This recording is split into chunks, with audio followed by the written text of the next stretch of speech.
Good morning, dear students. In continuation of the yesterday's lecture, we will see the placement of sealant in the today's lecture. So, yesterday I seen introduction, history, types of fissure sealants, requisites of inefficient sealant, morphology of pit and fissures, indications and contraindications for the placement of sealants. Today we will discuss placement of fissure sealants, problems encountered during sealant application, and factors affecting sealant retention. So, sealant is a liquid plastic material flowed over the occlusal surface of the tooth where it penetrates the deep fissures to fill areas that cannot be cleaned with a toothbrush. The hardened sealant presents a barrier between the tooth and the hostile oral environment. So, to define sealant, a sealant is a material applied to occlusal surface of the teeth in order to obliterate the occlusal fissures and remove the sheltered environment in which caries may thrive. So, coming to the placement of pit and fissure sealants. So, these are the instruments necessary required for the placement of sealants. Armamentarium for the placement of pit and fissure sealants on the tooth surface. So, application procedure, first cleaning the pit and fissures. So, apply fine edge. So, etchant with the 37% phosphoric acid and cleaning with the water and light cool it for 30 seconds, 20 seconds and apply, seal it. So, now we will see the steps in detail. So, first, who are all meant for this application of sealant? So, selection of patients is very crucial step in the placement of sealant. As with any technique, pit and fissure sealant is not indicated in every child. In case in which rampant or moderate decay exists and chances for rapidly developing interproximal caries is high, one does not have save much by placing sealant on occlusal pit and fissures. If the children have sharp, deep pit and fissures, possibly with evidence of previous occlusal caries, they are prime candidates for sealant application. Next, cleaning the teeth. The tooth surface must be thoroughly cleaned. A pointed bristle brush in a saw split handpiece is excellent for gross plaque removal. It can be used with pumice or water or it can be used dry. Oil based mixture of pumice should be avoided. So, if anything is present on the occlusal surface that needs to be removed because with the presence of plaque and calculus the sealant cannot be placed properly. So, in order to prevent that, sealant before sealant placement, so it is necessary to clean the thorough scaling of the individual tooth for the proper adherence of the sealant material, and it is beneficial to pass an explorer so that any residual plaque can be removed. The tooth should then be washed with water and dried prior to the etchant application. Next, isolation. So, adequate isolation is the most critical aspect of sealant application. If enamel porosity created by etching procedure is filled by any kind of liquid including saliva, formation of resin tags in the enamel is blocked or reduced and thereby the resin is poorly retained. So, isolation is very important, extremely important, and is probably the most critical step with regard to success or failure of sealant. Cotton rolls are most practical and more frequently used. So, etching. So, after isolation, the teeth are thoroughly dried to remove any remaining saliva that may hinder acid coverage of the enamel. Phosphoric acid in the range of 30 to 50% is the best etching solution. It is best applied using a small mini sponge, but a cotton pellet or brush may also be used. It is important to touch approximately 2 mm on either side of the exposed groove. It is best applied using a mini sponge or cotton pellet or a brush. If too little sealant is applied on exposed grooves, it will be easily lost. Also, if sealant is applied on the unetched enamel, it will not bond and will eventually lift off or fracture away from the main body of the sealant. The etching time is done for 60 seconds. So acid H, phosphoric acid in the range of 35 to 40% or 50% dissolves organic portion of the enamel. So it forms the resin tags, so which will increase the micromechanical retention after sealant placement. So creates more surface area for better adhesion. It increases the surface area of the enamel surface. Tooth surface area is to be etched with acid for 20 to 60 seconds in accordance with the manufacturer instructions. Coming next step is the washing the tooth surface. It is imperative to remove phosphoric acid and all the reaction precipitates produced during etching. To accomplish this, water and pressure and water airspray necessary along with high power evacuation. The evacuator tip should be placed adjacent to slightly above the tooth. In this way, one retards the saturation of the cotton rolls and thereby minimizing the chances for the overflow of saliva onto the surface. The water should be sprayed for every 15 seconds. Next is the re-isolation. After washing the etched enamel surfaces, the cotton roll should be replaced. If there is any salivary contamination of the etched enamel, the area should be re-etched for about 10 seconds. And according to Muirman, he showed that salivary contamination of the acid etched enamel decreased the tension of resin. He suggested to postpone the appointment for next visit if contamination occurs. Drying the etched enamel and mixing the resin.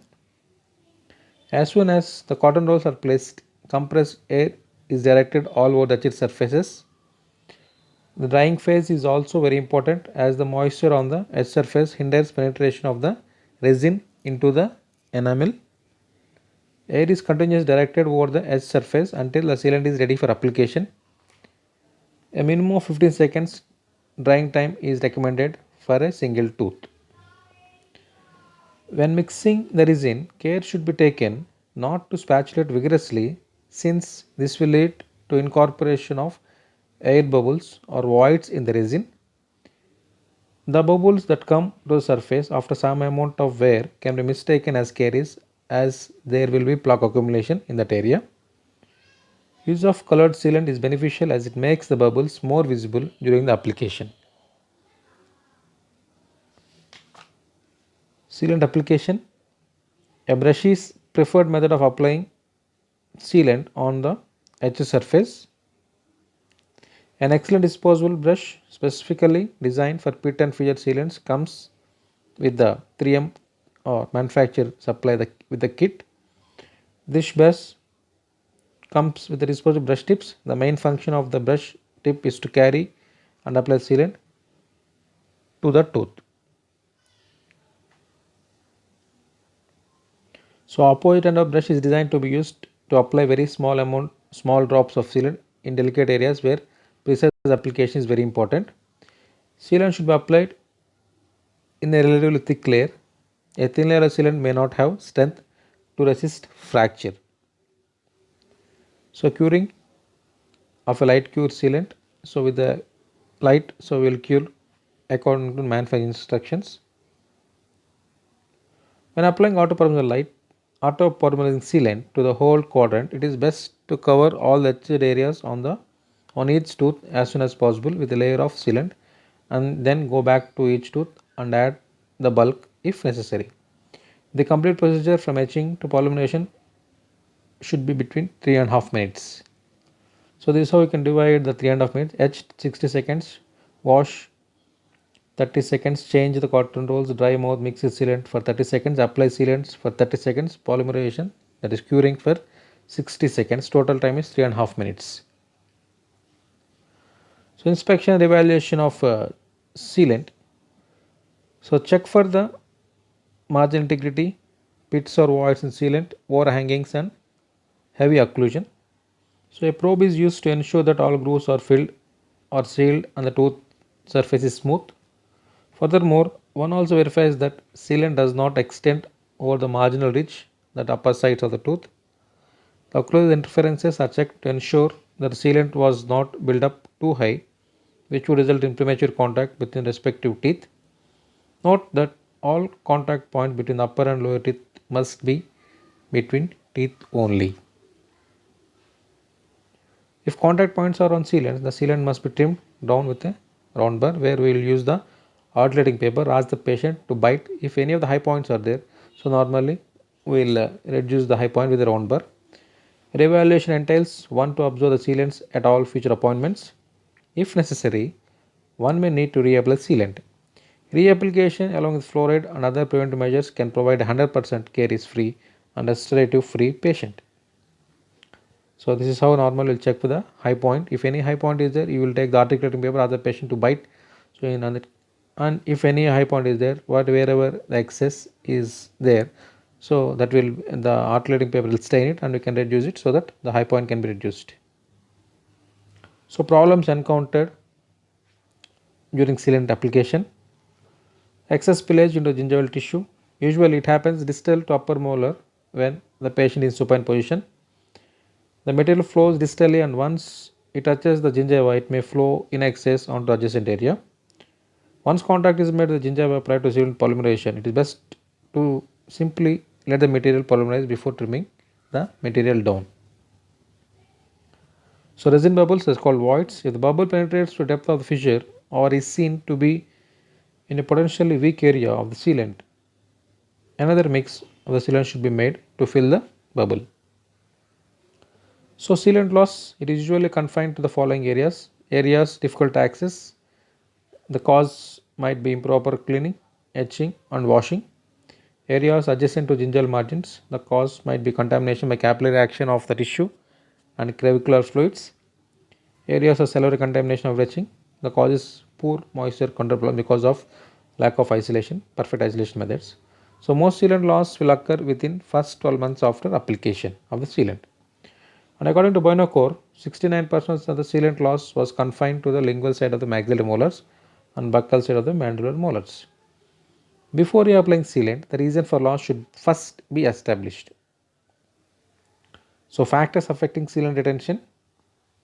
So clinical skill of the operator. So it all depends upon the experience and expertise of the clinician. So how best he is following instructions, how best he is isolating the field, that all will have the sealant effect on the sealant retention. And position of the teeth in the mouth. Better sealant retention has been reported more for the anterior and the mandibular than the maxillary arch.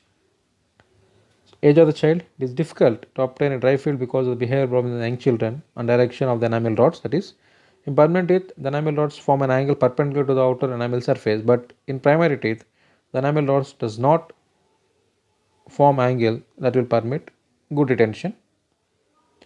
And the eruption status of the teeth.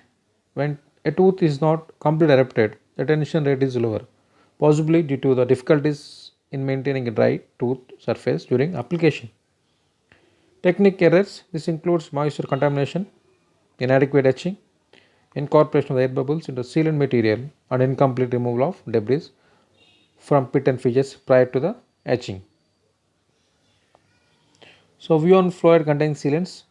So as we all know that fluoride has got a property of anti-cariogenic property. So it will reduce the incidence of caries, and fluoride along with the sealants, so combinedly, so now sealants containing fluorides are available.